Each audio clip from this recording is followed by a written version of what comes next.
Comptez vos témoignages sur l'actualité. Appelez Jean-Michel Apathy au 39 21. 50 centimes la minute, plus coût de l'appel. Jean-Michel Apathy, Maxime Switek. 39 21 pour nous appeler comme chaque jour. Dans un instant, les déserts médicaux français. Venez nous raconter combien de temps il faut chez vous, par exemple, pour obtenir un rendez-vous chez l'ophtalmo. 39 21. Mais d'abord Jean-Michel, Jean-Guy Talamoni, le nouveau président de l'Assemblée corse, a fait tout son discours hier en langue corse, pas en français, une première dans l'histoire de la République. Oui, et cette première nous a beaucoup fait parler quand nous avons préparé ce journal et on s'est dit, tiens, quand même, il y a là quelque chose d'inattendu, de très neuf, on peut y réagir positivement ou négativement, mais enfin, comme on dit, ça fait causer. Bonjour André. Oui, bonjour. Vous êtes à Vélizy, dans les Yvelines. Oui, exact. Alors Jean-Guy Talamoni, qui est à la tribune d'une assemblée locale, parle en corse, ça vous a choqué ou pas ?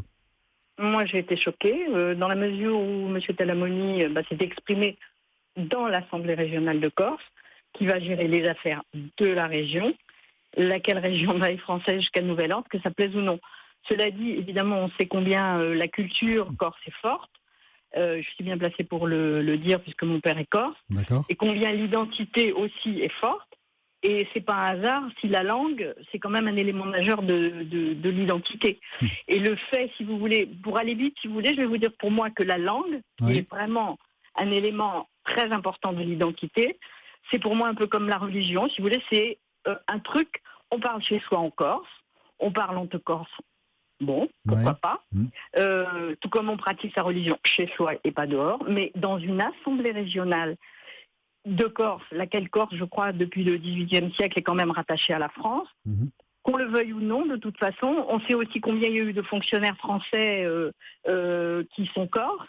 Je ne vois pas pourquoi, tout à coup, chacun se mettrait, en fait, à parler dans sa langue, dans un département qui est français. Mais en même temps, franchement, c'est choquant. Jean-Guy Talamoni est un militant nationaliste corse, c'est-à-dire qu'il souhaite l'indépendance de la Corse. Donc lui, en faisant ça, il imagine bien qu'il va choquer des gens en métropole, peut-être même en Corse d'ailleurs même, mais lui, ce qu'il veut, c'est faire un acte politique.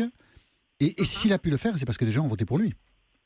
Oui, les gens ont voté pour lui, mais bon, il y a aussi beaucoup de gens qui n'ont pas voté pour lui, mais le problème n'est pas de savoir si beaucoup de gens ont voté pour plein de gens lors de ces dernières élections. Il y a eu beaucoup de partis qui ont plus ou moins gagné, qui ont plus ou moins, mais chacun ne va pas partir, si vous voulez, dans des diatribes à la tête justement d'une assemblée régionale d'une région qui est censée quand même gérer tous les citoyens de cette région. Voilà. D'accord. Et je pense qu'en Corse, mon père qui était absolument corse, qui se sentait très corse, eh bien voilà, l'armée française c'était très important pour lui, ses amis c'était des fonctionnaires français, etc., etc. Et la France c'était quand même aussi sa patrie. Ça représentait quelque chose pour lui. Absolument, tout en étant tout à fait corse et en parlant corse dès qu'il se retrouvait avec des cousins, avec des frères, et voilà. D'accord. Et le reste du temps, dans la rue, il parlait français. Voilà. Donc voilà. Donc vous, ça vous heurte un peu et on a beaucoup d'appels évidemment dans ce sens. D'accord. Voilà. Merci beaucoup André, je vous souhaite une très bonne journée. Merci vous aussi. Et merci d'avoir appelé le 39 21. Bonjour Jam. Oui, bonjour. Vous êtes à Marseille. Oui, absolument. Oui, Marseille, qui est un territoire de Languedoc. Oui, de Languedoc. Et où il y a beaucoup de Corses d'ailleurs à Marseille. Il y a beaucoup de Corses. Évidemment, je crois que c'est la première ville française qui compte en nombre de Corses. D'accord. Mais pour vous dire la vérité, moi, quand j'ai entendu le discours de M. Talamoni à l'Assemblée, j'ai même pas fait attention qu'il parlait en Corse. Pour vous dire, Quand même. Oui, je crois de mon point de vue, on exagère un petit peu le phénomène. Et c'est un Belge d'origine qui vous parle. C'est-à-dire que moi, je suis arrivé à Marseille. La Belgique, ceci dit, c'est une terre de bilinguisme, mais je suis arrivé à Marseille avec l'idée que la langue française, effectivement, c'était une langue qu'il fallait préserver à tout prix. C'est une langue qui est difficile en plus. Je fais de la chanson, de la musique, donc je vois comme c'est difficile de maîtriser une langue. Et je pensais qu'effectivement, il fallait qu'elle soit un petit peu imposée à tous. C'était un élément d'identité. Et en arrivant à Marseille, j'ai changé d'avis. J'ai changé d'avis parce que j'ai rencontré des gens. Par exemple, il y a une institution à Marseille qui s'appelle l'Ustao do País Marseillais. La maison du pays marseillais. La maison du pays marseillais, d'accord. Oui. avec des gens qui sont en fait, on peut dire, des militants de la langue provençale et qui organisent des cours, qui éditent des livres, qui font des manifestations. Et j'ai compris avec ces gens-là qu'en fait, les langues, contrairement à ce que je croyais avant, les langues régionales, c'est pas une fermeture, c'est une ouverture sur les autres. Mais là, Et la volonté de M. Talamoni, c'est pas de faire valoir une langue régionale, c'est de faire valoir, quand il parle du Corse, ce qu'il appelle une langue nationale. C'est-à-dire, pour lui, dans son esprit, c'est très clair. La Corse et la France, c'est pas la même chose. Oui, à ce moment-là, dans son esprit. Comme vous l'avez dit vous-même tout à l'heure, il est effectivement un élu régional, il s'exprime en tant qu'élu régional par rapport à des gens qui ont voté pour lui. Bon, voilà, c'est peut-être le phénomène à ce moment-là de la démocratie qu'il faut remettre en question, mais bon, ça me paraît un autre débat. Quoi, en tout cas, ça vous a pas choqué et pas du tout. Et il vous semble qu'il faut faire preuve de tolérance et d'ouverture d'esprit. Voilà. Je pense que c'est une ouverture d'esprit, si vous voulez, c'est différent. On a beaucoup parlé aussi du bloc identitaire niçois ces derniers temps, puisque par exemple ils sont 5e de liste sur la liste de Marion Maréchal Le Pen au régional. Ça, c'est une logique ces gens-là sont dans une logique de fermeture totale. Ils revendiquent l'identité locale comme l'exclusion des autres. Il y a une autre façon de pratiquer le régionalisme et la culture régionale. Notre culture, on parle que de ça en ce moment, de l'identité de la culture. Notre culture, elle est pas que nationale, elle est aussi totalement locale et régionale. D'accord. Bon, écoutez, c'était votre point de vue, Jam, un point de vue autorisé, puisque vous êtes belge à Marseille, donc vous pouvez quand même parler des particularismes locaux et régionaux. Vous avez une légitimité pour le faire. Je vois que c'est possible en Catalogne, à Toulouse, si on pratique le bilinguisme, c'est tout à fait possible. On peut être beaucoup moins fermé que de dire non, absolument. Surtout que, si vous voulez, on a assisté quand même, là, avec les régionales, on a assisté, il me semble, à un espèce de mouvement de fétichisme nationaliste, je l'appelle comme ça. C'est-à-dire que moi, j'ai vu, par exemple, des gens, vous savez, j'ai publié un petit truc récemment, un petit gag de Marion Maréchal Le Pen qui invitait les électeurs à dessiner des petits cœurs sur les bulletins. Ça m'a valu énormément, évidemment, de critiques de la part des gens du Front National. Je comprends. Mais bon, là, on s'éloigne un peu du sujet. Non. Bon. Enfin, on est quand même dedans, au sens où j'ai vu des gens attachés à l'idée de nationalisme, mais pour ces fétiches, pour le drapeau français par exemple, mais alors qu'ils écrivent le français comme des vaches espagnoles, si vous me passez l'expression. Oui, donc me parler du respect de la langue et de pas savoir parler français, c'est quand même, vous voyez. D'accord. Merci beaucoup, Jam. Je vous souhaite une bonne journée à Marseille. Oui, à vous aussi. Au revoir. Au revoir. Maxime. Beaucoup de réactions de désapprobation sur les réseaux sociaux. Beaucoup de réactions, notamment de Bibon qui nous dit l'État doit faire entendre son autorité, sinon c'est sa fin. Ou Théo Tessa qui nous dit le non-respect de la Constitution doit être puni. On a quand même quelques réactions qui approuvent le geste de Jean-Guy Talamoni. Par exemple, Paul Etienne qui nous dit il a simplement voulu marquer le coup de sa victoire. La France est aussi des langues régionales. Bonjour Claude. Oui, bonjour, monsieur Apathy. Vous êtes au Perreux-sur-Marne ? C'est ça, je suis au Perreux-sur-Marne. Vous avez été choqué par le discours en Corse, le fait qu'il est prononcé. J'avais passé plutôt un bon dimanche avec les résultats nationaux, avec cette espèce d'élan unioniste. Et bien sûr, mon idéal, ce serait les 30 Glorieuses, mais on n'en est pas là. Donc cet aspect unioniste, tant contre la charia que l'aspect économique, et qu'on allait revivre peut-être certains beaux jours en France. Et voilà qu'en regardant les départements, j'ai vu du jaune sur 3 départements, Normandie, Île-de-France et la Corse, et puis la Corse, c'est mi-noir. Alors j'ai cru qu'il y avait une panne de courant à la station, à la télé que je regardais, à la chaîne que je regardais, et que le jaune et le rouge et le bleu étaient en panne. Et puis non, c'était autre chose. J'ai l'explication par la suite de ce phénomène absolument ahurissant. Et moi, je dis que notre État doit aussitôt monter au créneau et provoquer un référendum. Il faut savoir où en sont ces gens-là. Un référendum avec un minimum de participation. Je serais contre un résultat à 40 ou à 50% d'exprimer, à voir. Et puis après ça, la région, la Corse devient indépendante et puis c'est tout. Un référendum en Corse pour clarifier la situation, c'est ce que vous dites, Claude. Oui, absolument. C'est ça. Oui, absolument. Parce que vous spéculez quoi ? Que les Corses ne veulent pas se détacher de la France, c'est pour ça que vous le dites ?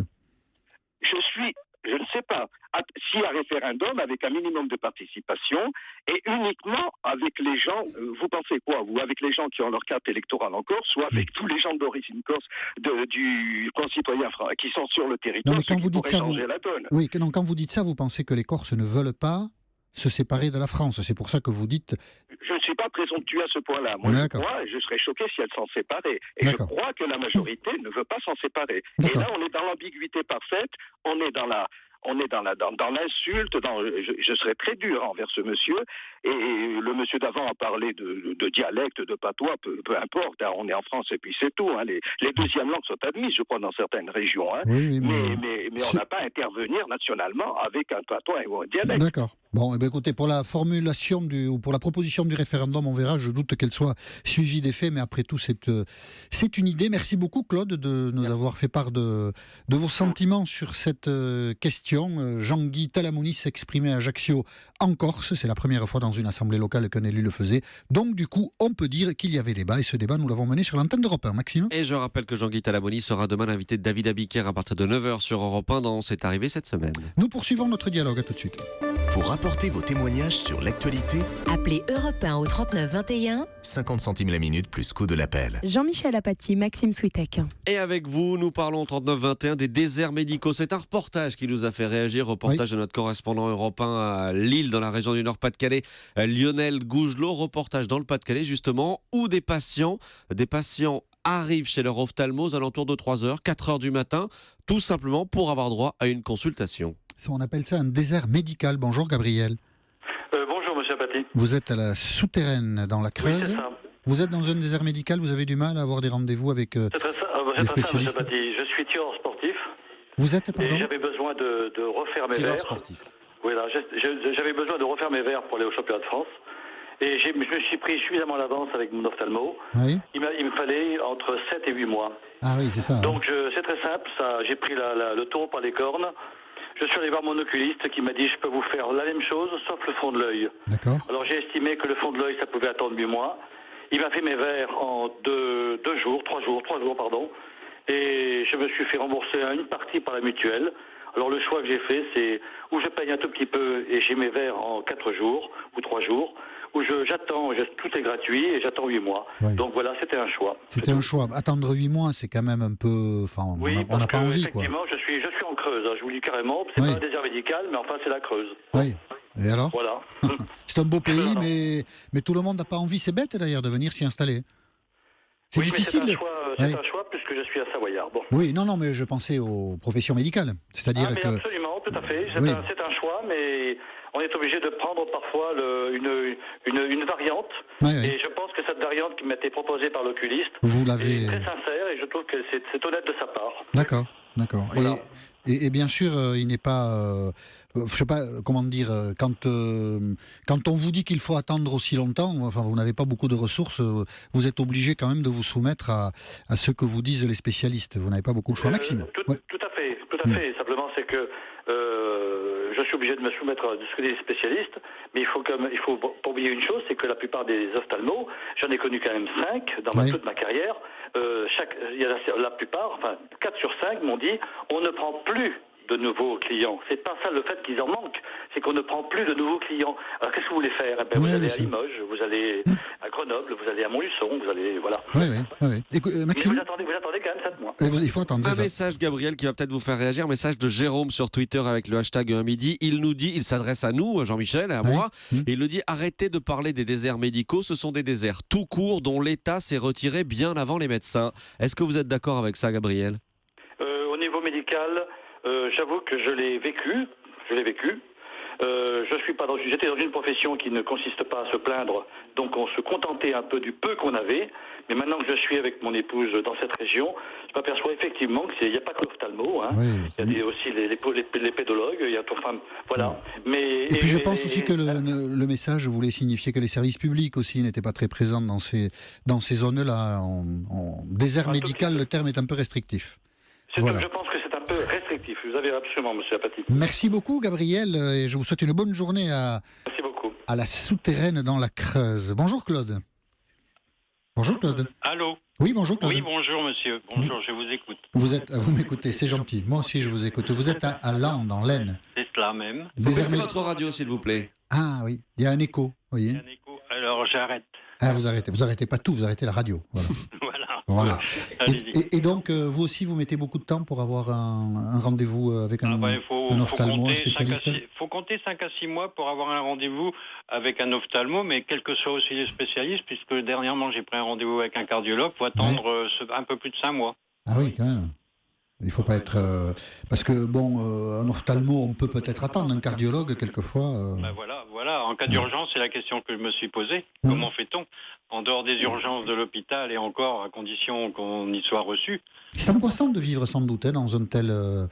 dans ce qu'on appelle un désert médical comme ça. C'est un peu angoissant. Je ne sais pas si on peut parler aujourd'hui de désert parce qu'on a quand même quelques médecins, mais il y en a de moins en moins et on va effectivement vers des déserts médicaux. Oui, c'est ça. Je vois sur Laon, par exemple, on parle de plus en plus, même si les élus disent non, on parle de plus en plus de la fermeture de l'hôpital de Laon. Oui, donc il faut faire 1 heure de route pour aller ou à Soissons ou à Saint-Quentin. Oui, et tout ça, évidemment, n'est pas très agréable ni très rassurant quand on est confronté à des problèmes de santé. C'est assez pénible de devoir vivre comme ça.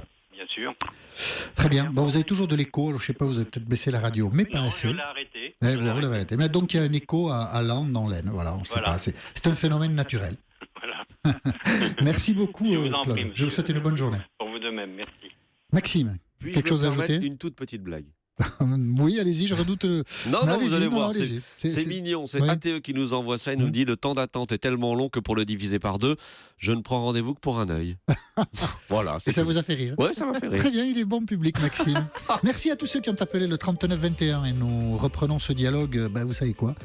Pour ce qui me concerne, l'année prochaine. Mais rassurez-vous, lundi, Patrick Roger sera fidèle au poste pour recueillir vos avis et vos témoignages sur l'antenne d'Europe 1.